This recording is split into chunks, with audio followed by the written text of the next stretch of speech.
ఈ రోజు మన కిచెన్ లో ఒక అద్భుతమైన రెసిపీని అయితే తీసుకొచ్చేసాను. ప్రతి ఒక్కరు కూడా ఫ్రాన్స్ తో నార్మల్ ఫ్రై అలానే కర్రీ అయితే వండుకుంటారు కదా. అలా కాకుండా ఈ రోజు నేను చూపించే విధంగా మీరైతే ఇంట్లో ట్రై చేయండి. టేస్ట్ అయితే సూపర్ గా అయితే ఉంటుంది. ఇది క్రిస్పీ అలానే స్పైసీ. ఇంకా చెప్పాలంటే ఈ రెసిపీని ఒక్కసారి ట్రై చేసి ఆయిల్ నుంచి బయటికి తీయగానే మనకి వేడివేడిగా ఉండేటప్పుడే నోరైతే ఊరిపోతూ నోటి నుంచి లాలాజలం అయితే బయటికైతే వచ్చేస్తుంది. కాబట్టి ఈ అద్భుతమైన డిష్ని ఇప్పుడే ఇంట్లో అయితే ట్రై చేయండి. ట్రై చేసి ఎలా వచ్చిందో కామెంట్ సెక్షన్లో అయితే చెప్పండి. ముందుగా లేట్ చేయకుండా మనమైతే ఈ రెసిపీని ఇంట్లో ఎలా తయారు చేసుకోవాలో చూసేద్దామా.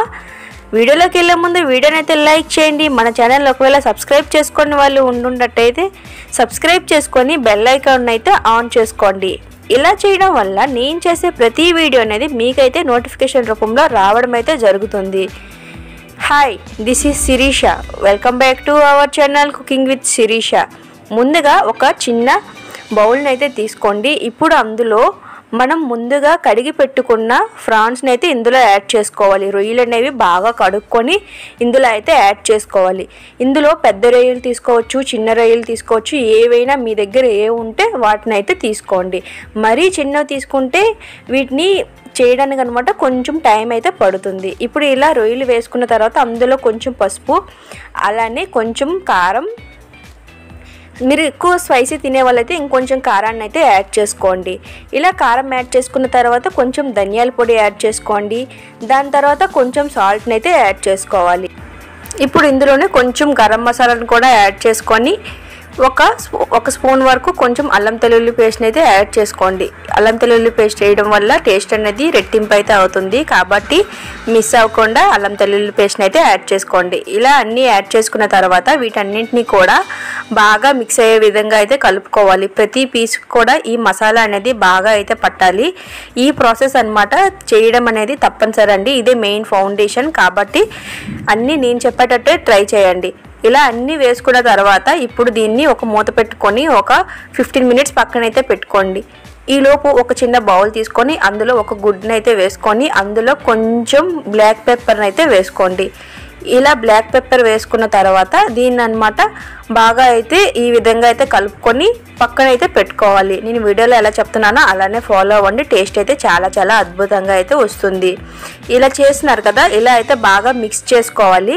ఇలా మిక్స్ చేసుకొని పక్కన అయితే పెట్టుకోండి. ఇప్పుడు ఇంకొక చిన్న బౌల్ తీసుకొని అందులోనే ఇప్పుడు 2 స్పూన్ల వరకు బియ్యం పిండిని అయితే యాడ్ చేసుకోవాలి. ఇలా బియ్యం పిండిని యాడ్ చేసుకున్న తర్వాత అందులోనే ఒక 1 స్పూన్ వరకు అనమాట కార్న్ఫ్లవర్ని అయితే యాడ్ చేసుకోవాలి. ఇందులో 1 స్పూన్ మైదా యాడ్ చేసుకున్నా పర్లేదండి, కానీ మైదా అనేది ఆప్షనల్. మీరు యాడ్ చేసుకోవాలనుకుంటే యాడ్ చేసుకోవచ్చు. ఇప్పుడు ఇందులోనే కొంచెం బ్లాక్ పెప్పర్ అలానే కొంచెం సాల్ట్ని అయితే యాడ్ చేసుకున్నాను. ఇలా యాడ్ చేసుకున్న తర్వాత దీన్ని అయితే బాగా అయితే మిక్స్ చేసుకోవాలి. ఇలా పిండి మొత్తం బాగా మిక్స్ అయ్యే విధంగా అయితే కలుపుకోవాలి. ఇలా కలుపుకొని దీన్ని కూడా పక్కన అయితే పెట్టుకోండి. ఇలా పెట్టుకున్న తర్వాత ఇప్పుడు మరొక చిన్న బౌల్ని అయితే తీసుకొని ఇప్పుడు అందులో మన దగ్గర బ్రెడ్ అయితే ఇలా గ్రైండ్ చేసుకొని అయితే యాడ్ చేసుకోవాలండి. ఈ బౌల్లో బ్రెడ్ అనేది వైట్ బ్రెడ్ తీసుకున్నా పర్లేదు, అది మైదా బ్రెడ్ కాబట్టి నేనైతే అది వాడకుండా ఇది గోధుమ పిండి బ్రెడ్ని అయితే నేను వాడాను. కాబట్టి వీటన్నిటిని కూడా ఒకే దగ్గర పెట్టుకోండి. ఇప్పుడు ఒక చిన్న ప్లేట్ అయితే తీసుకొని ఇప్పుడు మనం పక్కన పెట్టుకున్నాం కదా 15 మినిట్స్, ఆ ఫ్రాన్స్ని అయితే ఇప్పుడు తీసుకొని ఒక్కొక్క దాన్ని అనమాట ఇప్పుడు నేను వీడియోలో చూపిస్తాను కదా ఆ విధంగా అయితే రెడీ చేసుకోవాలి. ముందుగా అయితే మనం కలిపి పెట్టుకున్న పిండిలో అయితే ఒక్కొక్క ఫ్రాన్స్ని అయితే యాడ్ చేసుకొని ఈ విధంగా అయితే పెట్టుకొని తర్వాత దాన్ని ఎగ్లో ముంచాలి. ఈ విధంగా ఎగ్లో ఒక 1 సెకండ్ 2 సెకండ్ ఉంచితే సరిపోతుంది. దాని తర్వాత మనం బ్రెడ్ గ్రైండ్ చేసుకున్నాం కదా ఆ బ్రెడ్లో అయితే ఈ విధంగా అయితే వేసుకోవాలి. మనం బయట KFC తింటూ ఉంటాం కదా, ఆ విధంగానే రెడీ అవుతాయండి. టేస్ట్ అయితే చాలా చాలా అద్భుతంగా అయితే ఉంటుంది. ఈ ప్రాసెస్ అనేది మనం మనసు పెట్టి చేస్తే చాలా తొందరగా అయితే అయిపోతుంది. పెద్ద రొయ్యలు అయితే ఇంకా వేగంగా అయిపోతుంది. టేస్ట్ కూడా చాలా చాలా బాగుంటుంది. ఈ విధంగా చేసుకోవడం వల్ల మనకి ఈవినింగ్ స్నాక్స్గా కానీ పిల్లలు అనమాట సండే కానీ ఎప్పుడైనా ఇంటి దగ్గర ఉండేటప్పుడు ఈ విధంగా చేస్తే వాళ్ళు కూడా ఇష్టంగా తింటారు. అలానే మనం రొటీన్గా కర్రీస్ వండుకునే కంటే ఇలా తింటే మనకు కూడా బయట తినే ఫుడ్ కన్నా ఈ ఫుడ్ అనేది చాలా చాలా మంచిది. చూసారు కదా, ఈ విధంగా ఒక్కొక్కటి అనమాట ఆ విధంగా అయితే ప్లేట్లో అయితే అన్నీ ఒకేసారి ఈ విధంగా పెట్టుకొని పక్కన అయితే పెట్టుకోవాలి. చూస్తున్నారు కదా, ఈ విధంగా అయితే మొత్తం అన్ని ప్లేట్లో అయితే పెట్టేశాను. ఇలా పెట్టడం వల్ల ఏంటంటే అన్నీ ఒక దగ్గర ఉంటే మనం ఫ్రై చేసుకోవడానికి చాలా ఈజీగా అనమాట ఉంటుంది. ఇప్పుడు ఒక కళాయిని అయితే తీసుకోండి.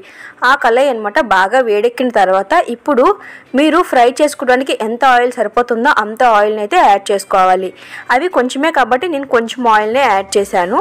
ఈ విధంగా ఆయిల్ అనేది యాడ్ చేసుకున్న తర్వాత ఆయిల్ అనేది బాగా వేడెక్కాలి. వేడెక్కిన తర్వాత ఒక్కొక్కటిగా స్లోగా అయితే యాడ్ చేసుకోవాలి. ఎప్పుడు కూడా ఆయిల్ దగ్గర అయితే చాలా జాగ్రత్తగా ఉండండి.